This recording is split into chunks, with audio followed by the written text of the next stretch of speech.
چند دن پہلے اچانک پی ٹی آئی کی غیر اعلانیہ قیادت سنبھالنے والی بشریٰ بی بی نے پارٹی کا بوریا بستر لپیٹنے میں کوئی کسر نہیں چھوڑی ہے۔ اسلام آباد میں پی ٹی آئی کا پروٹیسٹ مارچ دراصل ایک فلاپ شو بن گیا اور اس پر یہی کہا جا سکتا ہے کہ پی ٹی آئی ڈو اور ڈائی والی لڑائی میدان جنگ میں ہاری۔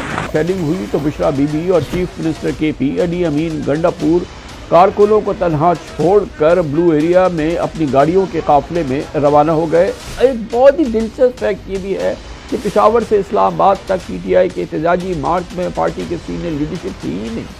Barrister Gohar, Asad Qaiser, Hammad Azhar, Salman Akram Raja, Ali Zafar, Shibli Faraz P T I کے ایم این ایز اور اہم رہنما لانگ مارچ میں تو تھے ہی نہیں۔ سندھ اور پنجاب کی پوری قیادت غائب تھی۔ پنڈی سے بھی پی ٹی آئی کے سینئر ممبرز نہیں تھے۔ کے پی سی سے کچھ پروونشل پرائم منسٹرز تھے اور علی امین گنڈاپور کی وجہ سے وہ آئے تھے، مگر وہ بھی چلے گئے تھے۔ حتیٰ کہ سنی اتحاد کونسل کے سربراہ صاحبزادہ حامد رضا بھی احتجاج سے غائب رہے۔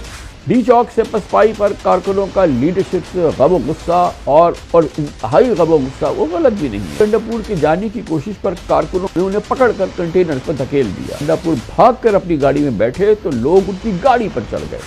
بعض لوگوں نے گاڑی پر لاٹھیاں مارنی شروع کر دی، لیکن جب وہ اس کے باوجود بھی جانے میں کامیاب ہو گئے تو پھر پی ٹی آئی کے مشتعل جو پروٹیسٹرز تھے انہوں نے لیڈرشپ کے لیے خصوصی طور پر تیار کیے گئے کنٹینرز کو ہی آگ لگا دی۔